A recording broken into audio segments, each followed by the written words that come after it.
ये बात है सन 1822 की। उन दिनों फ्रांस के एक गांव में चमड़े का व्यापार कर रहे एक निर्धन व्यापारी की बड़ी तमन्ना थी कि काश वो अच्छे से पढ़ लिख पाता तो किसी बड़े ऑफिस में आराम से कुर्सी पर बैठकर हुक्म चला रहा होता। अगर मैं पढ़ लिख लिया होता तो पूरे दिन मरे हुए जानवरों का बदबूदार चमड़ा नहीं उतारना पड़ता। वो व्यापारी अक्सर मन ही मन ऐसा सोचा करता था। तभी उसे खबर मिली कि उसकी गर्भवती पत्नी ने एक लड़के को जन्म दिया है। ये खबर सुनकर वो चमड़े का व्यापारी बहुत खुश हुआ। उसे लगा कि भले ही वो ना पढ़ पाया हो लेकिन वो अपने बच्चे को जरूर पढ़ा लिखाकर बड़ा अफसर बनाएगा। जब वो बच्चा यानी लुई पास्चर 5 साल का हुआ तो पिता ने निर्धन होने के बावजूद भी उसका दाखिला बेहद महंगे विद्यालय में करवाया।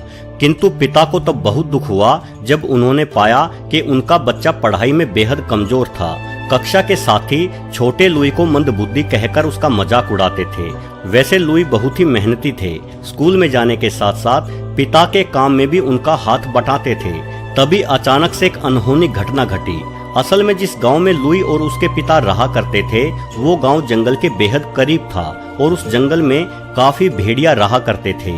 जंगल से पागल हो चुका एक भेड़िया आया और उसने एक ही दिन में गांव के 8 लोगों को काट लिया। खैर दिन बीतने के साथ साथ गांव वालों ने किसी तरह से उस भेड़िए का काम तमाम तो कर दिया, लेकिन उस पागल भेड़िए द्वारा काटे गए 8 लोगों में से 5 लोग अगले कुछ सप्ताह में ही रेबीज का शिकार हो गए। उन 5 लोगों के हालात बिल्कुल उस पागल भेड़िया जैसे ही हो गए। वो अजीबोगरीब हरकतें करने लगे, पानी को देखकर डरने लगे और अगले कुछ दिनों में ही उनकी तड़प तड़प के मौत हो गई।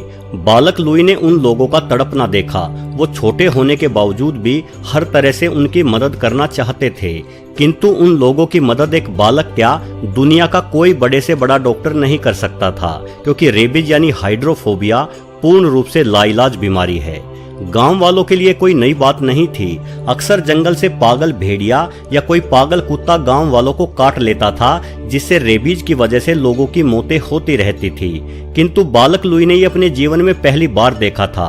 वो हमेशा अपने पिता से पूछते रहते कि क्यों नहीं उन लोगों को बचाया जा सका, उन्हें कोई दवाई देकर ठीक क्यों नहीं किया गया। तंग आकर लुई के पिता ने कहा कि बेटा तुम खुद क्यों नहीं उस बीमारी का इलाज ढूंढते, खूब पढ़ो, नई खोजें करो। अगर तुम दिल लगाकर पढ़ाई करोगे तो इस बीमारी का इलाज भी खोज लोगे। बस यही बात बालक लुई के दिमाग में घर कर गई। उन्हें लगा कि अगर पढ़ाई करने से इस बीमारी का इलाज ढूंढा जा सकता है तो मैं रात दिन पढ़ूंगा और इस तरह से लोगों को नहीं मरने दूंगा। अब लुई ने ध्यान लगाकर पढ़ना शुरू किया, जिससे उनके पिता बहुत खुश हुए। स्कूली शिक्षा पूर्ण करने के बाद लुई को आगे की पढ़ाई के लिए पिता ने पेरिस भेजा। इन सब के लिए उनके पिता को बहुत बड़ा कर्ज भी लेना पड़ा था। लुई ने विज्ञान के हर क्षेत्र में पढ़ाई की, पहले रसायन विज्ञान, फिर भौतिकी। 1842 में वो स्ट्रासबर्ग विश्वविद्यालय में बतौर प्राध्यापक पढ़ाने लगे, किंतु दूसरों को पढ़ाने के साथ साथ उन्होंने खुद ज्ञान अर्जित करना कभी नहीं छोड़ा और इस दौरान उन्होंने जीव विज्ञान को समझना शुरू किया। लुई ने अपने प्रयोगों में पाया कि लगभग हर खाने वाले पदार्थ में बेहद ही छोटे कीड़े होते हैं। ये कीड़े इतने छोटे होते हैं कि नग्न आंखों से इन्हें देख पाना संभव नहीं होता, बल्कि सिर्फ सूक्ष्मदर्शी की सहायता से ही देखा जा सकता है।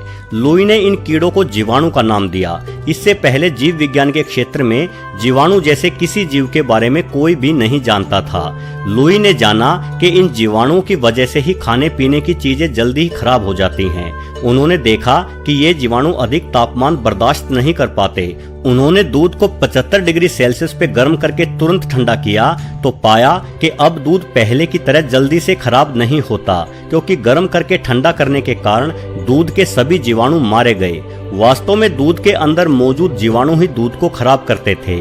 दूध को गर्म करके ठंडा करने की इस तकनीक को आज भी लुई पास्चर के नाम से जाना जाता है और इसे पास्चराइजेशन तकनीक कहा जाता है।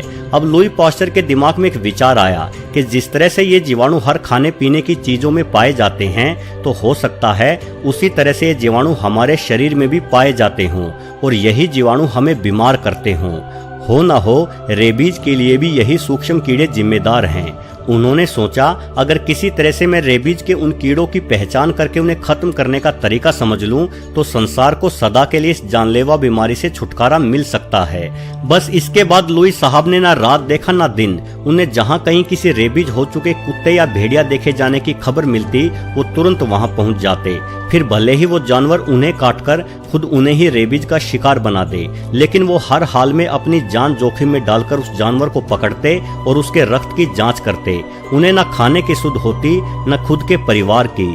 मानवता की भलाई के लिए उन्होंने अपनी जिंदगी पागल कुत्तों की धड़पकड़ को ही समर्पित कर दी।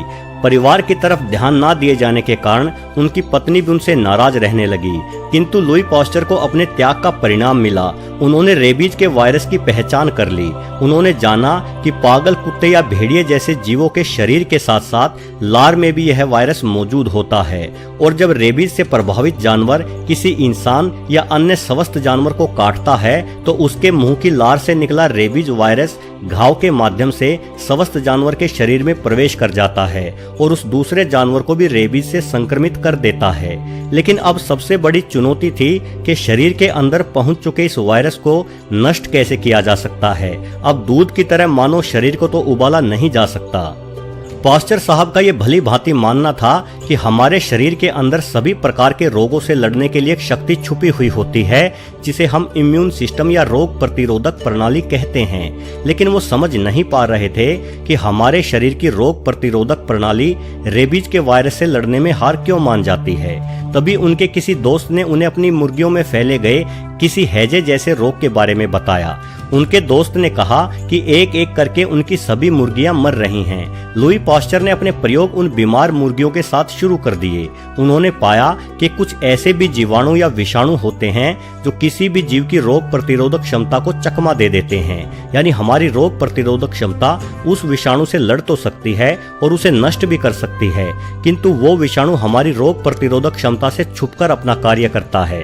तो कैसे इतने होशियार हो चुके विषाणुओं की पहचान रोग प्रतिरोधक क्षमता से कराई जाए, क्योंकि अगर एक बार हमारे शरीर की रोग प्रतिरोधक क्षमता उस विषाणु को पहचान पाती है तो निश्चित तौर पर उस विषाणु से लड़ भी पाएगी। लेकिन ये सब कैसे होगा, ये सोचते सोचते लुई पास्चर ने खाना पीना और सोना तक छोड़ दिया। दोस्तों, मेहनत का फल हमेशा मीठा होता है। आखिरकार लुई पास्चर को सफलता मिली। हुआ ये कि मुर्गियों के साथ अपने प्रयोगों के दौरान उन्होंने मर चुकी मुर्गियों के रक्त से उन्हें बीमार करने वाले विषाणुओं को निकाला और उन विषाणुओं को एक खास तरह के लवण में डाला। इस लवण के प्रभाव से विषाणु निष्क्रिय हो चुके थे। अब इस लवण का इंजेक्शन उन्होंने उन मुर्गियों को लगाना शुरू किया जो बीमारी से प्रभावित नहीं थी बल्कि बिल्कुल स्वस्थ थी। नतीजे हैरान कर देने वाले थे। जिन जिन मुर्गियों को इंजेक्शन लगाया गया था उन्हें आगे चलकर कोई बीमारी नहीं हुई, जबकि बाकी की मुर्गियां जिन्हें इंजेक्शन नहीं लगाया गया था यूं ही बीमारी से प्रभावित होकर मरती रही। लुई साहब का अंदाजा बिल्कुल सही साबित हुआ। असल में जब लवण से निष्क्रिय किए गए विषाणु मुर्गियों के शरीर में गए तो वो विषाणु निष्क्रिय होने की वजह से मुर्गियों को कोई नुकसान नहीं पहुंचा पाए और ना ही उन्हें सक्रिय विषाणुओं की तरह खुद को छुपाना आया। और मुर्गियों की रोग प्रतिरोधक क्षमता ने उनकी पहचान करके उन्हें खत्म करने की शक्ति विकसित कर ली और उसी शक्ति ने निष्क्रिय और सक्रिय दोनों तरह के ही विषाणुओं को नष्ट कर दिया। अब इस हैजे जैसी बीमारी के विषाणु मुर्गियों के शरीर पर बेअसर हो चुके थे। दोस्तों, मानवता के इतिहास में ये बहुत बड़ी खोज थी। इसी खोज को आधार मानकर अगले कुछ दशकों में अनेकों प्राण घातक बीमारियों के इलाज विभिन्न खोजकर्ताओं ने ढूंढे। लुई पास्चर ने इस खोज से उत्साहित होकर जब अपने प्रयोगों को आगे बढ़ाया तो उन्हें अपने बचपन के सपने यानी रेबीज के इलाज को ढूंढने में सफलता मिल गई। उन्होंने रेबीज के वायरस को निष्क्रिय करके एक स्वस्थ कुत्ते में डाला, जिससे उस कुत्ते के शरीर में मौजूद रोग प्रतिरोधक क्षमता ने उस वायरस को पहचान कर उसे बेअसर करने की शक्ति ईजाद कर ली। जब उस कुत्ते के शरीर में रेबीज के सक्रिय वायरस डाले गए तो भी कुत्ते को रेबीज नहीं हुआ, वो बिल्कुल स्वस्थ रहा, क्योंकि कुत्ते के शरीर ने रेबीज के वायरस से लड़ना सीख लिया था। शुरुआती अनुसंधानों के नतीजे बेहद सकारात्मक थे, जिससे लुई पास्चर बेहद खुश और उत्साहित थे। किंतु ये प्रयोग मनुष्य के शरीर पर भी सकारात्मक असर दिखाएंगे, इसकी कोई गारंटी नहीं थी। लुई इसी विषय पर अनुसंधान कर ही रहे थे, तभी एक महिला अपने बच्चे को लेकर उनके पास रोते हुए आई। महिला ने बताया कि 2 दिन पहले ही एक पागल कुत्ते ने उसके बच्चे को काटा है और हर घंटे उसके बच्चे के हालात खराब हो रहे हैं। लुई पास्चर ने जांच की तो पाया कि बच्चे को कुत्ते ने बुरी तरह से काट लिया था। जिस कुत्ते ने बच्चे को काटा था, लुई पास्चर ने किसी तरह से उस कुत्ते को पकड़ के उसकी जांच की तो पाया कि वो कुत्ता रेबीज का शिकार था, यानी अब वो बच्चा भी रेबीज का शिकार हो जाएगा। भले ही लुई साहब ने रेबीज के इलाज को सफलतापूर्वक एक कुत्ते पर आजमा लिया था, किंतु किसी इंसान पर इस इलाज को आजमाना बेहद जोखिम भरा काम हो सकता था। चूंकि शरीर में रेबीज के प्रति रोग प्रतिरोधक बनाने के लिए रेबीज का ही वायरस बच्चे के शरीर में छोड़े जाना था। भले ही वो वायरस निष्क्रिय होता, लेकिन फिर भी मानव शरीर में जाकर वो क्या असर करता, इसका किसी को कोई अंदाजा नहीं था। बच्चे की मां लुई के सामने अपने बच्चे के प्राण बचाने के लिए गुहार लगा रही थी, किंतु लुई साहब के सामने बहुत बड़ा धर्म संकट था। उनके द्वारा बनाई गई वैक्सीन अभी शुरुआती स्टेज पर ही थी। अभी उन्हें बहुत सारे प्रयोग करके देखने बाकी थे। अगर वो बच्चे पर अपना प्रयोग आजमाते और सफल ना हो पाते तो बच्चे के खराब होते हालात का सारा दोष निश्चित रूप से लुई पास्चर के सर मढ़ दिया जाता, उनका सामाजिक बहिष्कार तक कर दिया जाता और उन्हें जेल की हवा भी खानी पड़ सकती थी या फिर बच्चे की मौत भी हो सकती थी। लेकिन वैक्सीन ना आजमाने की स्थिति में भी बच्चे की मौत होना निश्चित थी, इसलिए लुई पास्चर ने वैक्सीन आजमाने का फैसला लिया।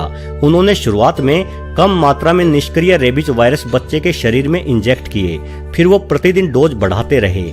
ऐसा करते करते उन्होंने लगातार 21 दिनों तक उस बच्चे को इंजेक्शन दिए और आखिरकार उन्हें पूरी मानवता की रक्षा करने वाली महान आश्चर्यजनक सफलता मिली। उस बालक को रेबीज नहीं हुआ। लुई पास्चर की इस खोज ने मेडिकल की दुनिया में क्रांति ला दी और मानवता को एक बहुत बड़े संकट से बचा लिया। दोस्तों, रेबीज मानव के ज्ञात इतिहास की सबसे प्राचीन बीमारी मानी जाती है। प्राचीन समय में गुफाओं में भी इस बीमारी से संबंधित चित्रण मिलते रहे हैं और इस अति प्राचीन बीमारी के इलाज के लिए जब 1885 में लुई पास्चर ने रेबीज के टीके की खोज की तो उस समय पूरे विश्व की जनसंख्या 150 करोड़ थी और आपको जानकर हैरानी होगी कि इनमें से हर साल करीब 1 करोड़ लोग कुत्तों, भेड़ियों, गीदड़ों, चमगादड़ों आदि द्वारा काटे जाते थे।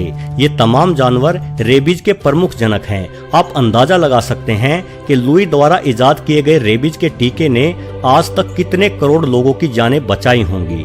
हालांकि रेबीज हो जाने के बाद उसका कोई इलाज मुमकिन नहीं है, लेकिन किसी पागल जानवर के काटने के तुरंत बाद से लेकर 3 दिन तक अगर रेबीज का टीकाकरण शुरू हो जाए तो लगभग 100% मौकों पर रेबीज हो ही नहीं पाता।